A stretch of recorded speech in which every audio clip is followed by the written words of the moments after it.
What's going on, everybody? Welcome back to the Pack-A-Day Podcast. I'm your host, Andy Herman. You can follow me on Twitter at Andy Herman NFL. I am back on the video podcast after a couple-day absence. I am back on the audio podcast on my normal slot every Monday. I want to go over something really quick because I think there is still some confusion here. Even my esteemed colleague, Rachel Hotmeyer, wasn't quite sure that there was a difference between the audio version of the Pack-A-Day Podcast and the video version of the Pack-A-Day Podcast.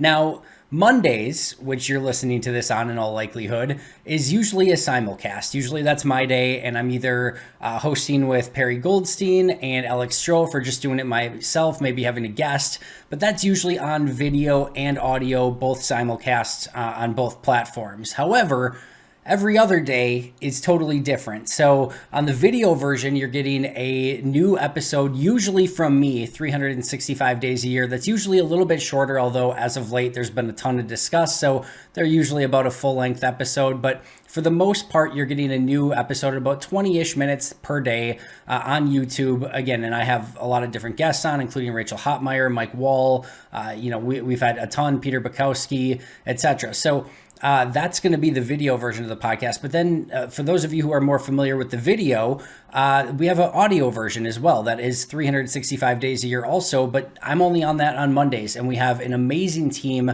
of about 20-ish, a little bit more than that, people who do brand new episodes, again, every single day. Again, my day is Monday, but you're going to get a ton of Packer takes from a variety of different people. So if you're not familiar and you're not checking out both, I highly recommend doing so. If you're checking out either, which you clearly are, I appreciate that, and that's certainly enough, and no pressure to do the other, but there is a ton of great content out there if you're not checking out the other one. So again, video is going to be me generally 365 days a year, about 20 minutes. The audio is going to be a variety of different teams. And why I wanted to bring that up is because I have an exciting announcement in that regards as well. I did post this on Twitter last week, but we do have some new, or at least some different lineups that are coming starting this week. So Mondays is still again going to be me, with every other week being Alex Strofe as well as Perry Goldstein.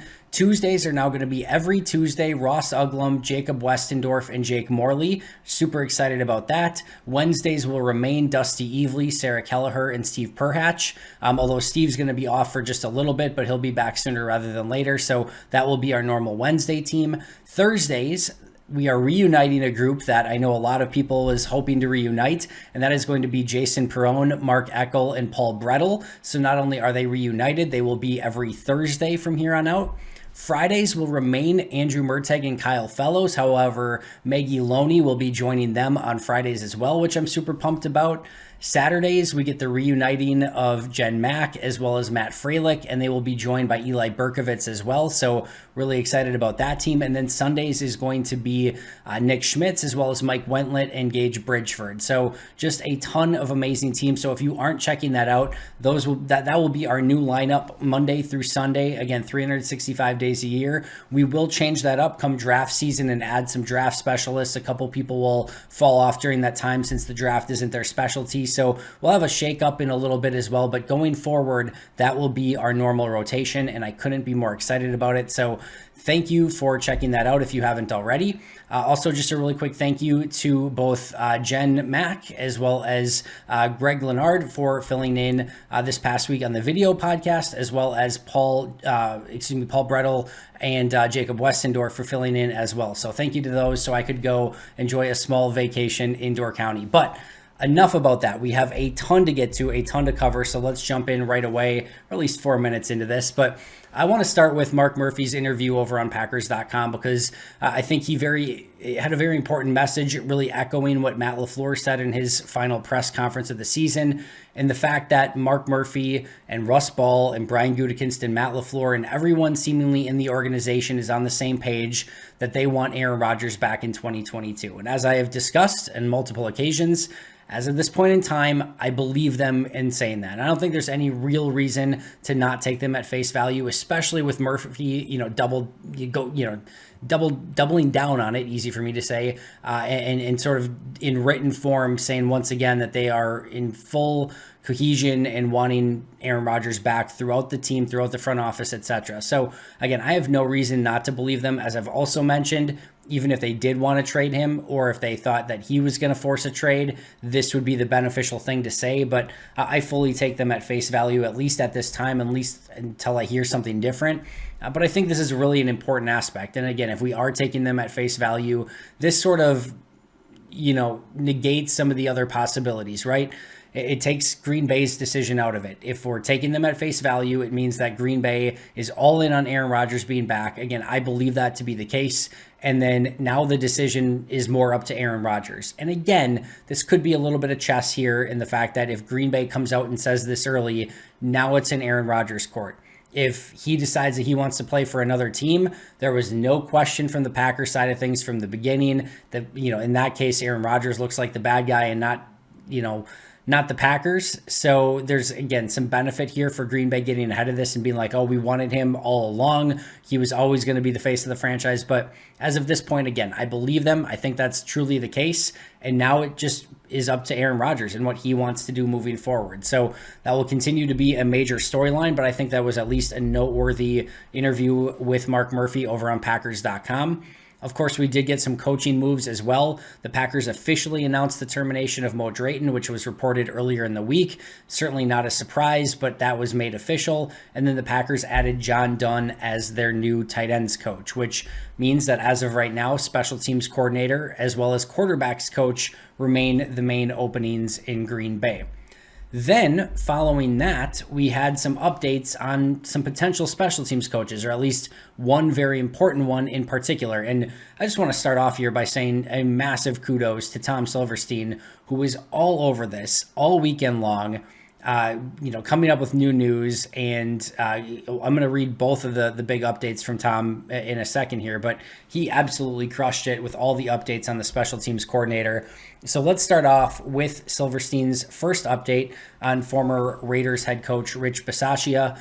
He said, and this is his tweet, Packers coach Matt LaFleur has been in talks with Las Vegas Raiders special teams coach / interim coach Rich Bisaccia about becoming the Packers special teams coach. According to two sources, Packers will have to pay a lot to get him, and they may be willing to do it.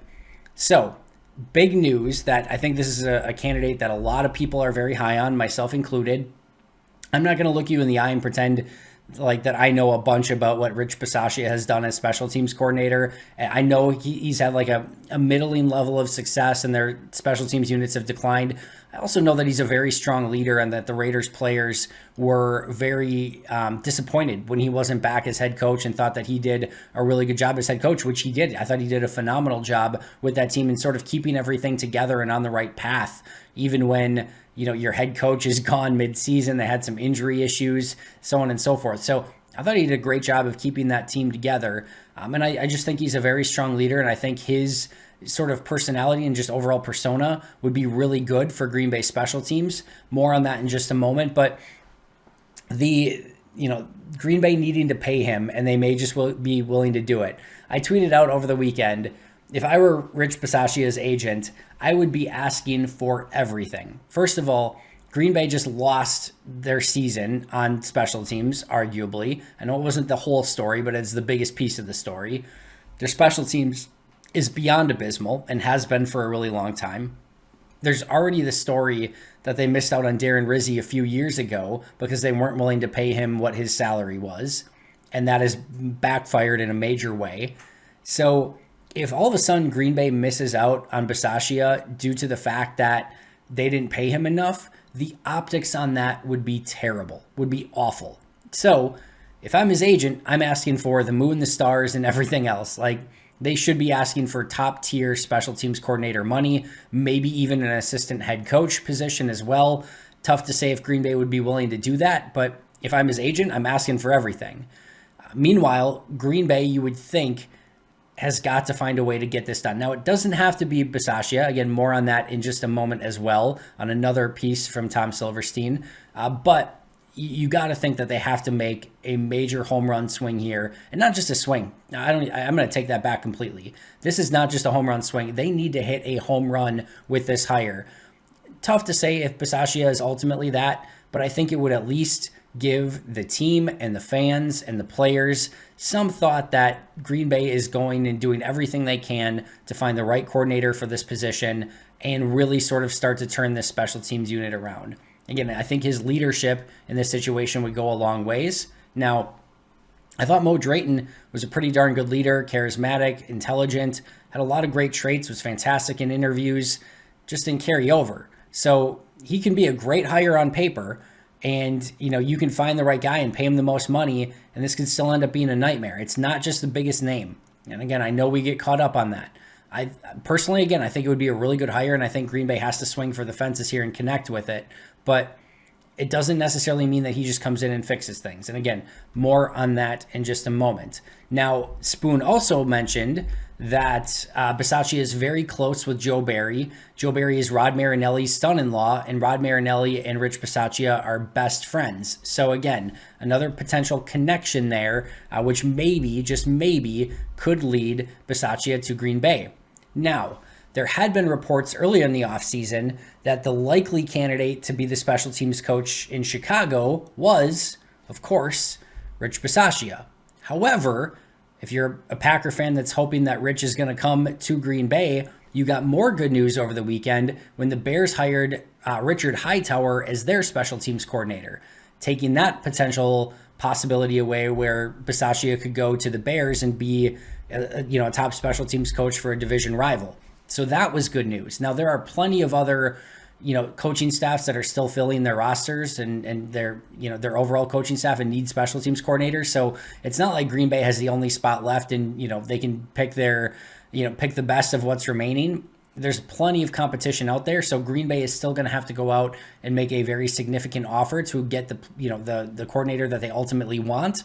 However, at least Chicago is off the board, and Bisaccia at this point will not be going to Green Bay's division rival. Now, Silverstein brought up another great point and another really interesting name. He said, and again, this is his tweet directly, if the Packers don't land Bisaccia, there's a veteran coordinator who may be available who is just as good. A source said that former Ravens coach Jerry Rosburg is looking to get back in the NFL after retiring in 2019. He also went on to say that he's unsure if the Packers have actually talked to him. So it's not a report that the Packers are interested or in conversations, just that a very, very, very good former special teams coordinator who consistently had top special teams in Baltimore, part of that due to John Harbaugh, and John Harbaugh being a phenomenal special teams, just overall coach as well, and all the practice time and everything that the Ravens put into special teams, the resources, etc. But this was one of the top special teams coordinators before he walked away. And now it looks like he's potentially ready to get back in the NFL again, per Tom Silverstein. So that is another name. And frankly, if that's another option, is if Green Bay can get one of those two, I would be beyond thrilled at what at least they're attempting to do with fixing the special teams. Now, the last thing I'll mention here is something that, again, I mentioned last week as well, but this is just part one of fixing the special teams. Again, this is just fixing the chef at an awful restaurant, and I mentioned that last week as well, but you need better ingredients, you need better everything. You need more practice time, you need better players, you need a core philosophy that makes it that this isn't just offense and defense with special teams being an afterthought. These are three legit phases that you need to be great in all three of them if you want to be a legit Super Bowl contender. That's going to take an effort from Matt LaFleur. It's going to take an effort from the new coordinator. It's going to take an effort from the players. It's going to take an effort from the front office. It's going to take an effort from the scouting staff. It's going to take an effort from everyone. That this just has to be a much better emphasis and a much bigger emphasis. Now, can it very much help if you have a better chef that's leading that, a better special teams coach in this situation? Absolutely. Sometimes a really great chef can get a lot more out of bad ingredients than what a bad chef can, right? So that could still help. And again, the bar in Green Bay for special teams is so incredibly low. So even if, they still resort back to some of their bad philosophies on special teams, if they get the special teams coordinator hire right, it could still go a long way in at least making this a mediocre unit. But if they want to have true cultural change in Green Bay when it comes to special teams, it's going to take far more than just hiring the next special teams coordinator. And we have certainly seen that from history as well. Meanwhile, in other news, Matt LaFleur cannot win the big game. I'm saying that very facetiously. He lost, and the NFC lost in the Pro Bowl. Matt LaFleur has now lost 3 games in a row. He's completely lost his touch. He's now lost 4 exhibition games in a row. He's 2-6 in exhibition, a major flaw on his resume. Again, just can't win the big games. Again, totally facetious here. But the big news to come out of the Pro Bowl, the best news that you can possibly have every single year with the Pro Bowl, is that there were no Packers that were hurt. Now, there were no Packers that played, which in my opinion is great because that really limits how many Packers can get hurt in the game.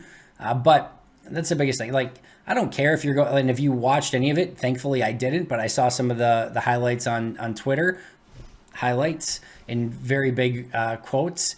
You know, I don't care if people aren't really tackling and going half speed and whatever else. I think it was JJ Watt that said he's seen more effort in walkthroughs than he did in the Pro Bowl, which whatever, but you can still pull up. You can still have a non-contact injury. Like, there's issues that can still come with that. So I'm happy. I don't think anyone got hurt in the game. And again, certainly from a Packers standpoint, with nobody playing, that sort of eliminates that possibility. But that's the biggest thing that I look for in the Pro Bowl every year is, can Green Bay get out of it with none of their players that are playing injured? And when Green Bay doesn't have anyone playing, that certainly is going to be the case. So that was my biggest Pro Bowl takeaway. Again, totally joking in regards to the Matt LaFleur coaching comments. The Pro Bowl means absolutely nothing. All right, my last thing today, my, I guess, sort of main topic, even though special teams was really the main topic I wanted to discuss today. I do think, and I do believe, that regardless of what happens this offseason, whether Green Bay goes all in and brings a ton of people back and Aaron Rodgers is at quarterback, or if they go in an entirely different direction and it does end up being a little bit of a rebuild or anything in between, I do believe there's a handful of players that are really going to have to step up if Green Bay wants to take any sort of step this next year, or at least remain competitive, or whatever happens. There's 5 players, in my opinion, that really need to step up. Now, I am not going to include Jordan Love in this list because that one, in my opinion, is a no-brainer. And even whether he's a starter or a backup, Green Bay needs an improvement from Jordan Love. He is clearly not there yet. They spent a 1st and a 4th round draft choice acquiring his services. This will be his 3rd year in the league. He's had plenty of reps to rep the number 1 offense. This is going to be a massive offseason for him. So Jordan Love is going to be 1A on that list. I don't care if you're looking at it from this season, long term. Now, if they trade him sometime before training camp, then you can certainly disregard that entirely. I don't know that that's going to happen, but that would be maybe the one case where you can disregard Jordan Love. But other than that, it's time for him to step up in a major way and start showing that he has some control and clarity of this offense and maybe could be a guy down the road. So this is a massive offseason for Jordan Love, and there's zero question that he needs to be a player that steps up. I'll give one honorable mention as well, and that's Royce Newman. I think there's a very strong chance that Royce Newman becomes a long-term starter for Green Bay. Feel of that what you will, but I think Royce Newman actually played it his rookie season much higher than some future stars in Green Bay. I don't think the difference between David Bakhtiari as a rookie and Royce Newman as a rookie is all that great. TJ Lang was certainly far from ready as a rookie. You know, Josh Sitton, it's like there have been some really good offensive linemen in Green Bay that were just simply not ready to be the caliber of player that they eventually became when they came in their rookie season. I thought what Royce Newman did, and especially showing improvement towards the end of the year, it could potentially go a long way in him having a really nice career in Green Bay, but he needs to take a step up as well. And I expect him to be very much in the starting conversation, regardless, even when Bakhtiari and Jenkins and everyone is back healthy. I think there's a strong chance that Newman is still in that rotation as a starting offensive lineman. So that's my honorable mention. He is still going to need to step up in some capacity. Even if he's not a starter, he has that ability, and they're going to need depth next season. They're not going to have a ton of money to go out and sign guys as depth players that can, help out in a pinch. They're going to need these players to step up, and that starts with Royce Newman as either a starter or a depth piece along the offensive line. All right, let's get to my main 5. And again, these are in no particular order here. Number 1 is Amari Rodgers. Now, it becomes less of an issue if all of a sudden Devontae Adams comes back on a franchise tag or whatever long-term deal, and MVS somehow finds his way back, and Randall Cobb gets a vet minimum deal to come back and play for the team for one more year, and like Allen Lazard comes back on a restricted tender, and basically your entire wide receiver group is back, right? But At the moment, you don't know if Devontae's back. You don't know if Cobb is back. You don't know if MVS is back. You don't know if EQ is back. There's a lot of question marks at that wide receiver position. Lazard is a restricted, and there's some complications there as well. Right now, you don't have players at wide receiver. And Amari Rodgers showed next to nothing as a returner, as a kick returner, punt returner, special teams guy, wide receiver, slot, gadget, anything. He just didn't show anything. So him taking a step in any capacity, whether it be as returner, specialist, gadget player, wide receiver, slot guy, anything would be a step up. And with Green Bay not having much in regards to players signed at wide receiver right now, this is Amari Rodgers cannot be the next bust in the third round for Green Bay. They are cursed over the last decade in the third round for the most part with their third round picks. And Amari Rodgers cannot be the next in the line of that. He has to find a way to break out. He showed so much potential in college. I'll flat out tell you, I said, I don't know when I said it, but I said I would be shocked if Amari Rodgers was just a bust. There's just too much there. There's just too much consistent play. He was so good after the catch. He had good hand. There would be a concentration drop here and there, but overall he had good hands. He had return ability. There was just no way that he could possibly, and the first year was more leaning towards bust than player. Now, again, 1 year wide receiver in Matt LaFleur's offense. You can't tell much off of that, but he needs to improve, and Green Bay needs him to improve fast. Number 2 is Josiah DeGuara, and we certainly saw some of the flashes towards the end of the season, not only as a pass catcher, but as a blocker, but had the huge drop in the playoffs, had some mistakes. Him and Rodgers were not always on the same page, really struggled with blocking earlier in the year. We don't know what's going to happen with Robert Tonyan. We don't know what's going to happen with Mercedes Lewis. This is a position that could very well be Josiah DeGuara as the 1A for the foreseeable future. And if that ends up being the case, they need him to be not only serviceable, but a guy. They need him to be very, very functional within this offense as a blocker, as a pass catcher, as a tight end / H-back, and all the potential is there. He's a hustle guy. He's an effort guy. He has good hands. He had the poor drop in the playoffs, but overall, he checks every box from what you'd want out of that position. But again, third round pick. Speaking of which, again, this cannot be another player who busts. Green Bay needs him to take a step at tight end this next season. Next up is TJ Slayton. You're not sure what's going to happen with Dean Lowry. You're not sure what's going to happen with Tyler Lancaster. Kingsley Keke is gone, and all of a sudden your depth at interior defensive line starts becoming pretty shaky pretty quick. You know Kenny Clark is going to be there, and in my opinion, towards the end of the year, TJ Slayton showed the potential to be a starter within this defense. I think that's going to be the hope. I think that very well could be the reality, that TJ Slayton is starting at least as a 3, one of your 3 down linemen. If you're a nickel, he may not need to be there dependent upon what happens with Lowry, but there's a world where he could be your number 2 defensive lineman next year. I don't think that's that crazy out of the question, depending on what happens with this roster. They need him to be a guy. They need him to step up. He shows all of the flash to be a real legit run stopper. He shows a first step explosiveness to get into the backfield. He can reset the line of scrimmage. The sky remains the limit for TJ Slayton. He needs to play with better pad level. He needs to play with better consistency. Very, very excited about the prospect of TJ Slayton, but he definitely needs to take a step this next year. Number 4 is Chris Barnes. Regardless of what happens with Devondre Campbell's gone. That position very well could be Chris Barnes. Now, there on tape are plays where Chris Barnes looks like a true 1A, or 1A is, that's not true. He looks like a legitimate starting inside linebacker. And I mean as your top inside linebacker. I'm not talking a top tier, top 5 inside linebacker, but he looks like your starting inside linebacker. There are plays on tape that make your jaw drop and go, holy cow. He has explosiveness. He's a good tackler. He reads things pretty well. And then there are other plays that are the exact opposite, where he gets completely washed out of the play or has a misstep here or there. And if he can start eliminating that and just play consistent football, he can be a really, really good inside linebacker in this league. There is still a lot of untapped potential in Chris Barnes. Now, if Campbell is gone, Barnes probably is that guy. He has to be the guy in this defense. We'll see if that happens, or if they add more players. If Campbell is gone, they're probably going to have to, at least to start next to Barnes. I don't think they probably have a ton of faith on anyone else in that inside linebacker spot. And even Oren Burks is a free agent, so they're going to have to make some moves there. But I think you can potentially get away with Barnes being your main starter if he takes that step. On the flip side, even if Campbell is back, history would tell you that last year's Devondre Campbell was an outlier. His other 5 years in the league were nowhere near as good as what he was last year.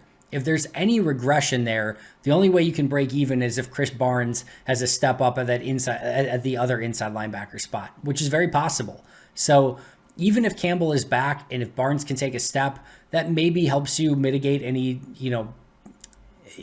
step back that Devondre Campbell would take, and allows you to stay really consistent at that inside linebacker spot, which was such a huge key to Joe Barry's defense this past season. And then last but not least is Darnell Savage. As I've talked to you before, Darnell Savage had a really rough year, at least in my estimation. He took poor angles. He was not a consistent tackler. He was not aggressive. He failed to make plays more often than not. And it was just a rough down year for Darnell Savage. When in the past, I was really hard, aggressively so, with Clinton Dix and the way that he was playing, I had given up all faith in Clinton Dix. And I tried to warn Washington fans when they traded for him, and I tried to warn Bear fans when they signed him. Nobody wanted to listen. That is one, I'll look you in the eye all the time and tell you when I got things wrong. That was one that I unequivocally had right. Was not good his last couple of years in Green Bay, and then went on to really have failures in Washington as well as in Chicago. He's still sticking around the league even this past year. I think he had cups of coffee in a couple different spots, mostly on practice squads, but was still in and out of the league this past year, but was just never the same guy after his Pro Bowl season, and I called that out aggressively. With Darnell Savage, I don't believe that's the exact same thing. I don't believe that he's just washed and he can't find it. I've seen really good Darnell Savage on tape all throughout his career. Just this year, we saw less of it, and we saw him take a major step back, in my opinion. If Darnell Savage can start playing like he did earlier in his career and play a little bit more aggressive and just use that first round potential and take a step like Rashawn Gary has and a lot of other, even Stokes did this past year. Want to see more from Darnell Savage. I think he has a lot more to give this Packers team. I still think he can be an absolute stud in this defense. We just didn't see it last year, and I'm hopeful that that can come around and change in 2022. That's going to do it for me today. Thank you so much for joining me. As I mentioned earlier, make sure to check out the audio podcast as well if you're listening to this on the video. If you're watching on audio, make sure to check out the video over on YouTube as well. Not this episode, because this episode's on both, but every other day, make sure to check out both. Appreciate you guys as always. Thank you so much for joining me. I will be right back here tomorrow on the video, and of course the audio will be Jacob, and Ross. But until next time, and as always, go Pack Go.